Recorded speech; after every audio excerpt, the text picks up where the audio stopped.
Dalit Congress Kothamangalam block committee Ayyankali സ്മൃതി ദിനം ആചരിച്ചു. Dalit Congress Kothamangalam block committee സംഘടിപ്പിച്ച അയ്യങ്കാളി സ്മൃതി ദിനാചരണം DCC general secretary advocate Abu Moideen ഉദ്ഘാടനം ചെയ്തു. അവർക്ക് സ്വന്തമായി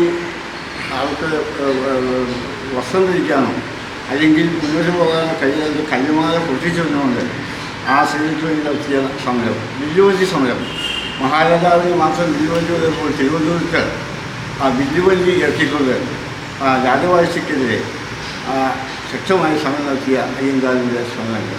അതുപോലെ പഞ്ചമി എന്ന് പറയുന്ന ഒരു പാവം പെൺകുട്ടിയെ പഠിക്കാൻ ഞങ്ങളെ അനുവദിച്ചില്ലെങ്കിൽ ഭാരതത്തിൽ ഞങ്ങൾ പണിയെടുക്കുകയായിരുന്നു പറഞ്ഞാൽ രാജ്യത്തെ ഏറ്റവും ആദ്യമായി ഒരു സമരമുഖം തോന്നുന്നത് അയ്യങ്കാളിയാണ്. ആ മഹാനായ അയ്യങ്കാളിയുടെ ഓർമ്മ ദളിത് കോൺഗ്രസിൻ്റെ നേതൃത്വത്തിൽ ആചരിക്കുകയാണ്. ഈ രാജ്യത്ത് ഏറെ പരിഷ്കാരങ്ങൾ വരുത്തിയ പാവപ്പെട്ടവന്, പാർശ്വവൽക്കരിക്കപ്പെട്ടവന് അവൻ്റെ ഊർജ്ജത്തിൽ വേണ്ടി ഏറെ കാര്യങ്ങൾ ചെയ്ത മഹാത്മാവിനെ സ്മരിച്ച ബ്ലോക്ക് ദളിത് കോൺഗ്രസ് പ്രത്യേകം പറഞ്ഞിരിക്കുന്നു. ബ്ലോക്ക് പ്രസിഡന്റ് AT ലൈജു അധ്യക്ഷത വഹിച്ചു.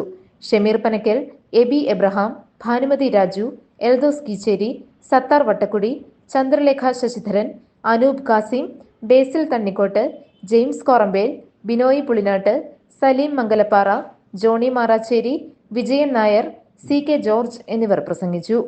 AP അയ്യപ്പൻകുട്ടി സ്വാഗതവും രാജു ഊഞ്ഞാപ്പാറ കൃതജ്ഞതയും പറഞ്ഞു. GTV news Kothamangalam.